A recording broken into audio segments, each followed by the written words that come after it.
Welcome everybody to I'll Be Right Back, the show where we take a look at a horror movie. And Pennywise is back on our screens, Peter. We got Welcome to Derry. We thought we'd go back and take a look at the 2017 It. Yeah, absolutely loving the Derry show. It's taken me totally by surprise. So I was very, very happy to go back and rewatch this first outing for, well, not technically the first, is it? Because we had the original movie, I guess. I remember the hype around this. I'd never seen anything like it for a horror movie. When this was coming out, this was like a Harry Potter or an Avengers movie. Everybody was talking about it. Everyone I knew went to see this, and I think the consensus was it's incredible. And going back and watching it again, I've not seen it in a few years. Phenomenal. I just think it's an absolute joy from start to finish. I think Pennywise is so well realized. I think this made me believe that like you can have fun, entertaining kid characters in something. Yeah, I absolutely agree. So I mean, this is one of those rare episodes of this show where we're actually going to be in tandem. I think I absolutely love this. I thought it was phenomenal. I think it hits all the right beats. It's got the right mix of horror. It is horrific at points. When poor little Georgie's arm gets bitten off, it's pretty grotesque. In the cinema, I was in shock. I've never seen like violence against children characters done in this way before. Like how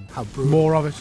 We should have more kids dying, I think. But I mean, true story. That scene, my son watched it, and then we went to America a few years later. Those kind of massive storm drain things. As we were walking back to our apartments, he was literally avoiding them because they were very scary and dark and damp. I mean, it's a poor design choice that it is. They're big enough for a child to crawl into. Americans, man. Americans. Do you know what I mean? To be fair, your average sized American probably wouldn't fit down. I mean, neither of us would fit in either, so like, I suppose. How dare you? How dare you? I could with a bit of lube. So a little bit of background about the movie. So obviously based on Stephen King's 1986 novel. It's one of his longest books. It's a big chunky one. I don't know if you've ever read it. Yeah, that's shite. No. I'd love to. Sorry, we'll cut that bit out. Yes, I've read the literature, yeah. And then obviously, as you mentioned, this is the second adaptation of this. There was the 1990 two-part ABC miniseries TV movie, wasn't it? Yeah, with Tim Curry, wasn't it? Yeah, since I've seen that one. I would like to go back and rewatch that one just to compare these two. Well, like as you say, we often go back to things and they're not as good as you remember. So I feel like that one's not going to hold up anyway, you know. So this was originally developed by director Cary Fukunaga, who had worked on True Detective, and he went on to do No Time to Die. Fukunaga's departure over creative differences led to Mama director Andy Muschietti taking over. Early casting ideas reportedly included Tilda Swinton as a potential Pennywise. Will Poulter was later cast before Muschietti took over, later dropping out and replaced by Bill Skarsgård. I could see that working. I think Will Poulter would have been a good Pennywise as well. Yeah, I like him. I think he's very good. But I think Pennywise now is one of those performances, a bit like Freddy Krueger. I just always put Skarsgård in that role. I think he's amazing in it. There's something just so nuanced about his performance. It's the bits that I find most interesting is when he kind of just phases out and he's just stood there staring and there's like drool dripping from his lips and stuff he's doing. I love that. It's like he's away somewhere else or something, you know? The performance is incredible, I think. Like the way he goes from just kind of childish almost to just absolutely terrifying, menacing, like just in the flick of a switch. You know, there with his eyes pointing in different directions, staring and drooling. It's just, it's horrible. And like the voice I thought was great as well. Like this hit at the perfect time where, you had Stranger Things kind of on at the moment. So the kind of nostalgia for the 80s, the kid kind of actors element worked. We hadn't had like a Freddy Krueger or, you know, a charismatic or talkative horror movie villain in a really long time. So I think this absolutely hit at the right time. I find this kind of a murdering monster more entertaining than your Jason Voorhees. I get more from watching this performance. It's iconic, isn't it? I love the design as well. I think that was so, because like in the book and then in the 90s serial, he's very Ronald McDonald, like modern clown. Whereas they went for like a Victorian era kind of with the ruffly collar and arms and stuff. Yes. It gives it a sense that he's been around a lot longer, and I think that was a really cool element. Like the weird kind of small smile, the way his cheeks kind of go up is just a little, his proportions are a little bit off. Like his forehead is super big, like the big red hair. Bit like yours, just bit like yours. Yeah. Could hammer a nail into it. Just perfect. Like honestly, like in terms of design, immediately iconic. If I was to compare the two variations of Pennywise we've had, this kind of Victorian, dirty, grimy look is far superior, I think. It's more creepy. Clowns in general are scary shit, aren't they? Do you know what I mean? So, you know, I would, I don't know. I think the design is just perfect. I would definitely, I don't think this would have had the same impact if it was just like a modern Ronald McDonald kind of clown. The Losers Club are kind of main characters. Yeah, like I said, I think like all perfectly cast. I think they make the non-Pennywise, non-horror moments entertaining. Like I loved, like Finn Wolfhard, obviously from Stranger Things, plays a very different character in this with Richie, who's just like telling those stupid, like your mom jokes that you always heard when you were younger, you know? Interestingly, he's my least favourite out of them. I still like him, don't get us wrong. I think this is one of those movies, a bit like Goonies, where I really actually warmed to and enjoyed the child actors. At no point did I think they're shite actors. I really enjoyed them all. The young lad who goes on to play, he doesn't play Billy Batson, does he? Jack Dylan Grazer, Eddie. He's phenomenal. Absolutely phenomenal. One of the things that I do think, mind, about these child actors, and I'm going off on a slight tangent here, the fat kid. He's obviously been cast as fat lad, and he's referred to throughout, oh, you're a fat fuck, aren't you? You're a little fatty. What does that do for the poor kid's kind of self-esteem? You only got the part because you look like a pig. It's a little bit harsh, isn't it? But like, I mean, what are you supposed to do? Put a skinny kid in a fat suit? Then you're taking away from fat kid actors who want to... Oh, you're right. The union would have been involved, wouldn't it? It's like if you're an ugly kid getting cast as a pig ugly role. I mean, I imagine you would get a lot of that. Do you know what I mean?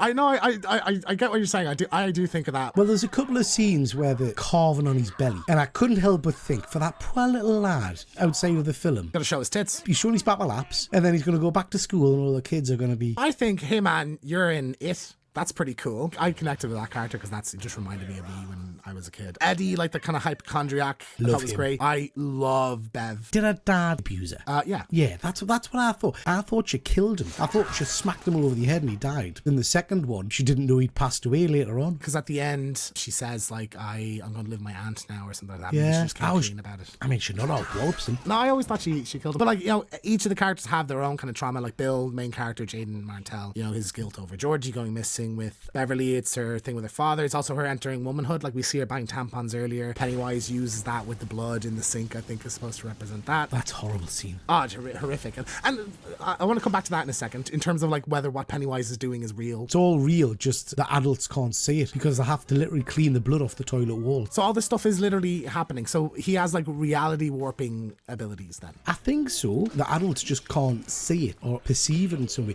But then, I haven't got a fucking clue. I haven't got a clue. I don't know. In the second movie, there's clearly scenes where the bully kid is being driven around by corpse. So he's in the passenger seat and the car's driving. So Pennywise must be able to create, or... I think maybe he's overthinking this. Well, maybe he's overthinking this. Do you know He's what I just mean? a spooky clown, you know? Like, that's that's the thing. Like, I like the trauma as a theme in this. I think is really well utilized throughout it, you know, where each character has their own kind of thing going on. Mike, for example, his granddad is a character in this, and that is one of the main characters in the Welcome to Derry show as well. And then his dad is also one of the main characters, so, like, that's really cool. Pretty horrific as well, man, when you see the burning door and the hands coming out the door. We talked a little bit before about Stephen King adaptations, that the bullies in them are just the most horrific people you've ever seen. He must have been, like, awfully bullied as a kid. So, like, Henry Bowers as a character, just despicable. But again, you can see he's got his own trauma, hasn't he? Because his dad's obviously abusive to him and stuff. Yeah, because he's a little asshole, that's why. Well, what comes first? Because there's an argument, isn't there, that he's acting out in that way because of how his dad treats him and to get attention and all the rest of it. And also, what kind of a parent gives the kids flick knives and shit like that? That's a good point. And then he stabs him. I do really love the scene, just because it makes him look like such a loser, when they pull up in the car. It's right after the burning scene, and they pull up in the car, and he like hops out of it and goes, "Stay the fuck out of my town," and just, like, gets back in. I just thought, I don't know why, it tickled me a little bit. Derry, I think, as a setting itself, is so well realized as well. Like, it is this sort of timeless kind of slice of Americana, like, when you initially see it, but then you realize, oh, there's something fucked here going on. There's kids getting stabbed and people just drive past and don't say anything. It's so creepy and weird, but, like, I love it as a setting. Yeah, no, I'm the same. I think it's a really, really cool era. I wouldn't want to visit, mind. Not all of the scares are Pennywise. Well, they're all Pennywise, but not all of them are, like, Pennywise the Clown. We have the leper scene, which I thought was really good, with the kind of, like, gross, like, pus coming out of his face and stuff. I thought that was really great. The nightmare portrait lady. Yeah, with the weird eye. CGI may be a little bit wonky on it, but I enjoyed that. I mean, you know what I'm like for CGI. I can't say it upset us massively, but I absolutely feel that the scariest moments were all when it was just Bill Skarsgård and Mick. I was far more scared of that. Saying that, one of the best scenes for me is when they've got the projector on in the garage and he starts coming through the screen and stuff. That is superb. With That's the hair absolutely flowing, superb. kind of, when you see his face change underneath it and stuff. That was great, yeah. My favourite sequence is probably the house scene. So you have kind of concurrently Pennywise teasing Eddie. He's like, oh, I'm gonna bite it. You know, I thought that was great. And then you have upstairs, scary, not scary, very scary doors. So I thought that was really great as well. And just fun, you know, like a fun, creative sequence, I think. The way, like, Pennywise contorts out of the fridge, like all those kind of moments, anytime he kind of, like, shape shifts, like, from shaking, I thought was really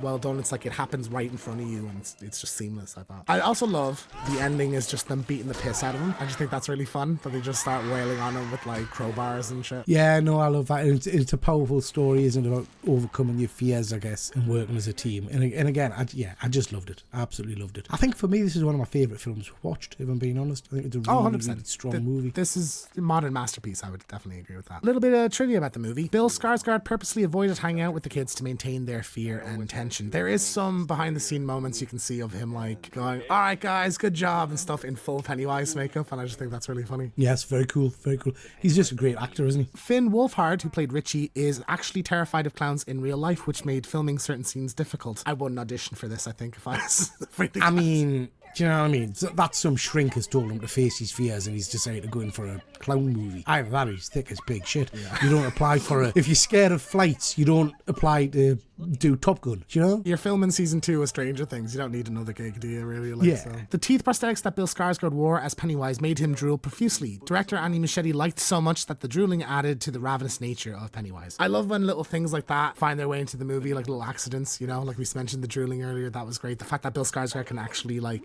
look 2 different directions, they added in as well. I thought that was great. I didn't realize. So that's him physically doing that? Yeah, there's almost no CGI on him at all. I know. I mean, that would have got you the audition really immediately, Jesus. wouldn't it? Like, yeah. And lastly, the film grossed over $704 million at the box office, making it the highest grossing horror film of all time. And deservedly, mate. Deservedly. It's a great movie. Like, number 2 is Chapter 2. One of the Conjuring movies is after that. When you think a Scream movie typically makes 180 to 210 or something, 700 million is just crazy. But that's because of there's no denying it's a great horror movie for people like you and me. But Pennywise as a character has become this pop culture phenomenon. And you can buy Funkos and all kinds of stuff. It's not a horror character anymore, if that makes sense. Kids are collecting Pennywise stuff. So the future of this franchise, so Chapter 2, obviously you said you watched it lately. Now, I've not seen it since the cinema. I liked parts of it. I liked the Pennywise stuff in it, but I remember thinking it just didn't have the same charm as the first movie. I think that is a byproduct of it being just the adult characters. I like some of the adult characters more than I like the kids. I think the acting is spot on. The problem I've got with the film is, one, the CGI is atrocious. But also,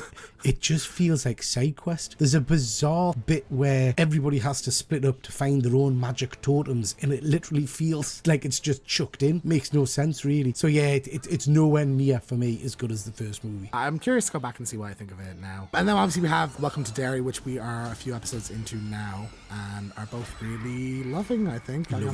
Superb. So, any final thoughts on it? Just overall, a really, really strong movie. A film I've thoroughly enjoyed. I've forgotten how good it was, if I'm honest, so I'm pleased we've gone back and watched it. I'm loving that we're getting more in the Derry TV show. Really enjoying that. This is a one for me that I'll go back and watch regularly. I don't know that I'd go back and watch the second episode, I have to say, but the first episode is very good, and I am very keen to go back and watch the original It with Tim Curry, just to compare and contrast. Completely agree. I think it's a modern masterpiece. I think it's so well cast, so well produced, so well directed. Like, everything really just lined up perfectly for this. It has like a kind of an epic feeling to it, or like a fairy tale feeling, the way like a Harry Potter does, you know. It's near flawless. Like, I wouldn't really change anything about it. So yeah, spot on. And that's I'll Be Right Back on It. Thank you so much for watching. If you enjoyed this, leave a like. We review all the latest horror movies in the cinema, and we have episodes of I'll Be Right Back on various horror movies, so go check that out. We also have One Good Scare live every second Friday, and we'll be right back next time with... And this time, Garbage Day! he's going to get it.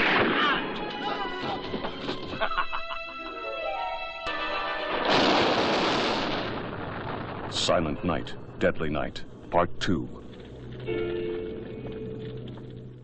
Never, under any circumstances, say, I'll be right back. Because you won't be back.